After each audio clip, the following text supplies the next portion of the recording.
அனைவருக்கும் வணக்கம். நாம் நந்தியம்பெருமான் பாடியருளிய தூய ஞானப்பாடல்களை பார்த்து கொண்டிருக்கிறோம். கடந்த பதிவிலே கல்கஞ்சா குடிப்பவன், கொலை களவு செய்பவன், பொய் சொல்பவன், இப்படிப்பட்டவனோடு இணக்கம் காட்டாதே, அவனை தூரப்போ என்று சொல்லி ஒதுக்கிவை என்று நந்தியம்பெருமான் சொல்லியிருந்த கருத்துக்களை பார்த்தோம். அது மாத்திரமல்லாது குருமார்கள் உங்களை தொடர்ந்து கண்காணித்து கொண்டே இருக்கிறார்கள். அவர்கள் கண்களிலே இருந்து நீங்கள் தப்ப முடியாது. நேர்வழி நடக்க வேண்டும், ஞானத்தை பெற வேண்டும், முத்தி பெற வேண்டும் என்றால் ஒழுக்கமாக இருக்க வேண்டும். அப்படி இல்லாவிட்டால் சித்தர்களுடைய மன்னிப்பு கிடைக்காது என்று சொன்ன கருத்துக்களை பார்த்திருந்தோம்.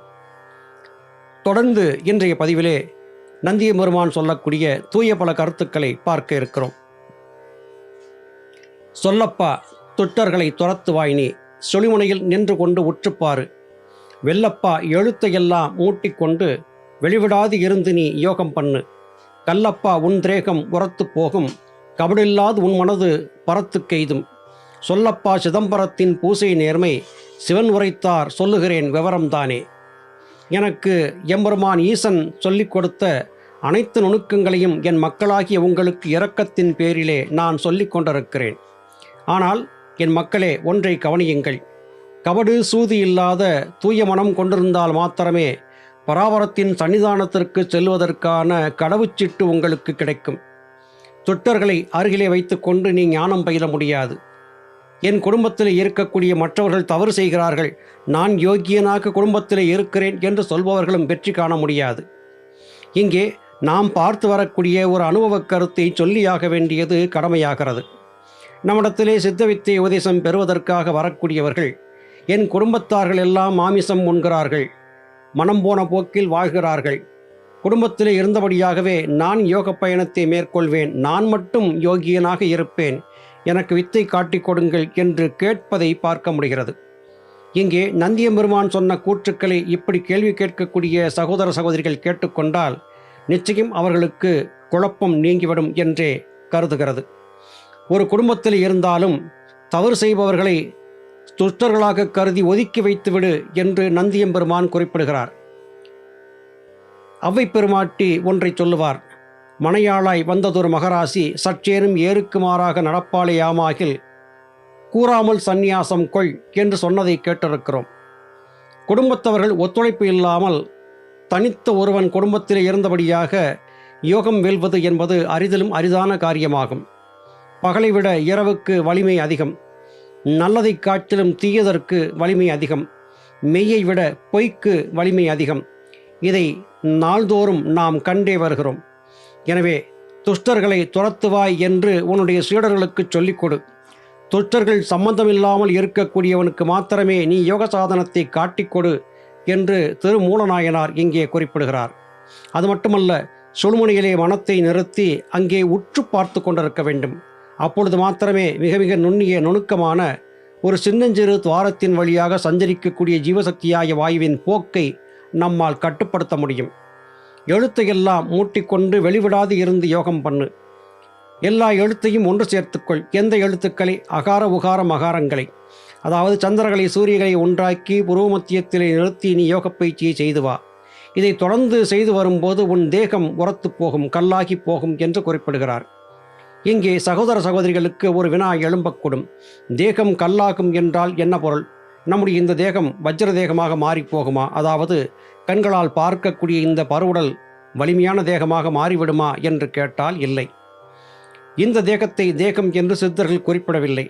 ஆன்மா வலுத்து போகும், ஜீவன் வலுத்து போகும் என்றுதான் சொல்லுகிறார்கள். சரீரம் என்பது ஜீவசக்தியாய வாயுவே என்று ஞானபிதா சுவாமி சிவானந்த பரமஹம்சர் அவர்கள் சித்தவேதத்திலே அருளி செய்தார்கள். சித்தவேதத்தின் துணை கொண்டு சித்தர்களின் பாடல்களை பார்க்கும்போது அவர்களுடைய கருத்துக்கள் தெளிவாக நமக்கு புரிய வருகிறது.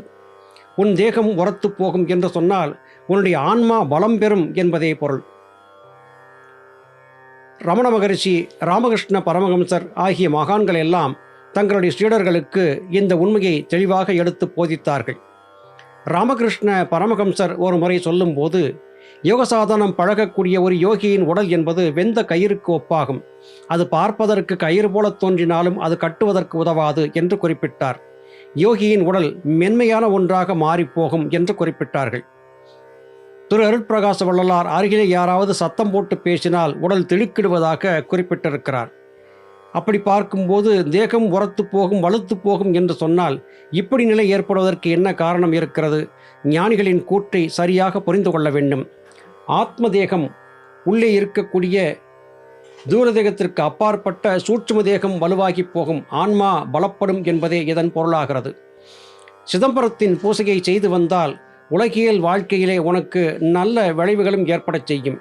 அந்த சிதம்பரத்தை எப்படி உருவாக்குவது, அதை எப்படி பூசிப்பது என்பதை பற்றியும் என் மக்களே உங்களுக்காக நான் சொல்லிக் கொடுக்கிறேன் என்று சொல்லி, சிதம்பர சக்கரத்தை எப்படி வரைய வேண்டும், அது எப்படி பயன்படுத்த வேண்டும் என்பதையும் நந்தியம்பெருமான் இங்கே சொல்லுகிறார்.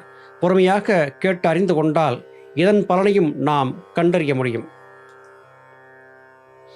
விவரம் என்ன? ஐந்தரையில் 25 வீசிடுவாய் மகாரம் முதல் யகாரம் தொட்டு, அரவம் என்ன ஐந்தெழுத்தை மாறி மாறி அப்பனே அடைத்திடுவாய் நெறியில் நின்று, பவரம் என்ன உயிரெழுத்து புகுந்தே மூட்டி பக்தியாய் செபித்துவிடு விபரமதாக, தவறம் என்ன மேல் மூலம் உள் மூலம்தான் தான் எழுதி அடைத்திடுவாய் சக்திதானே. நமசிவய என்கிற 5 எழுத்துக்களை மாற்றி மாற்றி போட்டு எழுதக்கூடிய சிதம்பர சக்கரம் என்கிற 25 கட்டங்களை கொண்ட ஒரு சக்கரத்தை வரைய வேண்டும். இந்த 25 சக்கரங்களை கொண்ட அந்த சிதம்பர சக்கரத்திலே யகாரத்தை முதலாக கொண்டு உன்னுடைய யந்திரத்தை வரைந்து கொள் என்று குறிப்பிடுகிறார். 5 எழுத்துக்களை மாற்றி மாற்றி போட்டு உன்னுடைய இந்த சிதம்பர சக்கரத்தை எழுதி வைத்துக்கொள் என்று குறிப்பிடுகிறார். அதற்குள்ளாக உயிரெழுத்துக்கள் என்று சொல்லக்கூடிய அ, இ, உ, ஏ, ஓ என்கிற எழுத்துக்களையும் அதன் உள்ளே சேர்த்து வைத்து ஒரு யந்திரத்தை வரைந்து கொள். அப்படி வரையப்பட்ட அந்த யந்திரத்தின் மூலமாக நீ எண்ணற்ற நன்மைகளை அடைய முடியும் என்று இங்கே நந்தியம்பெருமான் குறிப்பிடுகிறார். எந்திரத்தை இந்த பாடலின் கடைசியாக உங்களுக்கு படமாக வரைந்து காட்டுகிறேன், பார்த்து பயன்பெறலாம்.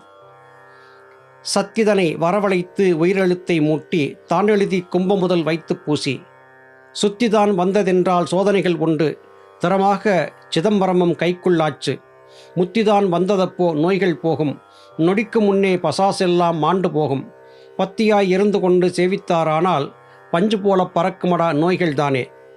பொதுவாக அன்றைய நாளிலே நோயால் அதிகமாக பாதிக்கப்பட்டு துன்புறக்கூடியவர்களுக்கு ஒரு யந்திர தகட்டிலே சிதம்பர சக்கரத்தை வரைந்து பூரண கும்பம் வைத்து அந்த யந்திரத்திற்கு பூஜை செய்து அபிஷேகம் செய்து அந்த நீரை கொண்டு யந்திரத்தை கழுவி அதற்கு சக்தியேற்றி தாயத்திலே அடைத்து கழுத்திலே அணிவிப்பது என்பது வழக்கமாக இருந்தது.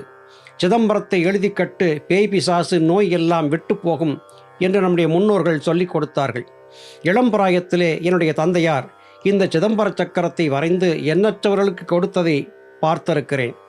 சிதம்பர சக்கரத்தை என் தந்தை ஆணையிட நான் மற்றவர்களுக்கு எழுதி கொடுத்த அனுபவமும் எனக்கு இருக்கிறது. யோகசாதன பயிற்சியில் ஈடுபடக்கூடியவர்களுக்கு இவையெல்லாம் தேவையில்லை என்றாலும் சாமானியர்களுக்கு, உலகில் சார்ந்து வாழ்ந்திருப்பவர்களுக்கு இந்த சிதம்பர சக்கரம் என்பது நிச்சயமாக நல்ல பலன்களை கொடுக்கும் என்பதை என் தந்தையார் சொல்லி நான் அறிந்தபடியாக புரிந்திருக்கிறேன். இந்த யந்திரத்தை இங்கே உங்களுக்கு திரையிலே காட்சியாக காட்டுகிறேன், பாருங்கள். இந்த யந்திரத்திலே வரிசையாக எழுதப்பட்டிருக்கும் எழுத்துக்களை பாருங்கள். 5 5ஆக 25 கட்டங்கள் இங்கே காட்டப்பட்டிருக்கின்றன. ஒவ்வொரு கட்டத்தின் மேல் பக்கமும் சூலம் வரைந்து காட்டப்பட்டிருக்கிறது. ஒவ்வொரு கட்டத்திலும் ஆ, இ, உ, ஏ, ஓ என்கிற உயிரெழுத்துக்களும் காட்டப்பட்டிருக்கின்றன. நமசிவய என்கிற இந்த 5 எழுத்துக்களை 4வது எழுத்து முதலாக மாற்றி மாற்றி போட்டு காட்டப்பட்டிருக்கிறது. இதே எந்திரத்தை 2வது எழுத்தை மாற்றி காட்டுவது, 3வது எழுத்தை மாற்றி காட்டுவது, 4வது எழுத்தை மாற்றி காட்டுவது என்பதாக பற்பல விதமாக சிதம்பர சக்கரங்கள் வரையப்படுவது உண்டு. என் தந்தையார் எனக்கு காட்டி கொடுத்தது 3வது எழுத்தை மாற்றி செய்யக்கூடிய சிதம்பர சக்கரம். ஒவ்வொரு சக்கரமும் ஒவ்வொரு விதமாக வேலை செய்வது வழக்கம். இதில் இருக்கக்கூடிய இந்த 5 விதமான மாற்றி மாற்றி எழுதப்படக்கூடிய நமசிவய என்கிற எழுத்துக்கள் எழுத்து மாறி மாறி அமைக்கும் போது வலிமை பெற்று மிகுந்த பிரயாசையோடு இயங்குவதை பார்க்க முடியும். பொதுவாக நோயினால் அதிக காலம் பாதிக்கப்பட்டு துன்புற்று கொண்டிருக்கக்கூடியவருக்கு இந்த சிதம்பர சக்கரத்தை வரைந்து பூரண கும்பம் வைத்து தேங்காய், பழம் முதலியவற்றை வைத்து எம்பெருமான் ஈசனை குறித்து வேண்டி பிரார்த்தித்து நமசிவய என்கிற மந்திரத்தை 108 முறை உச்சரித்து அந்த யந்திரத்திற்கு கும்பகலசத்தில் இருந்த தண்ணீரை கொண்டு அபிஷேகம் செய்து சுத்தம் செய்து எந்திரத்தை சரியாக ஒரு தாயத்திலே வைத்து பூட்டி ஒரு அமாவாசை அல்லது பௌர்ணமி நாளிலே அணிந்து கொண்டால் பற்பலருக்கு ஏற்படக்கூடிய நோய்கள் தீர்ந்து போகும். பேய் பிசாசுகளால் பாதிக்கப்பட்டவர்கள் அதிலிருந்து விடுபடுவார்கள். அது மட்டுமல்ல, நோயால் அதிக காலம் பாதிக்கப்பட்டவர்கள் இந்த எந்திரத்தை அணிந்து கொள்ளும் போது விரைவிலேயே அவர்களுடைய நோய் தீரக்கூடிய அதிசயத்தை பார்க்க முடியும் என்று நந்தியம்பெருமான் இங்கே குறிப்பிடுகிறார். நந்தியம்பெருமான் சொன்ன இந்த கருத்துக்கள் உண்மையே. இதை அனுபவத்திலே நானும் பார்த்திருக்கிறேன். இதை சித்தவித்தை செய்யக்கூடியவர்கள் பயன்படுத்த வேண்டிய அவசியமில்லை. சாமானியர்கள், சாதாரணமாக குடும்பத்தினராக இருப்பவர்கள் பயன்படுத்தலாம். அதன் மூலமாக ஓரளவு பயன் கிடைக்கவும் கூடும். நல்லது சகோதர சகோதரிகளே, மீண்டும் அடுத்த பதிவிலே உங்களை சந்திக்கிறேன். அதுவரையிலும் நன்றி, வணக்கம்.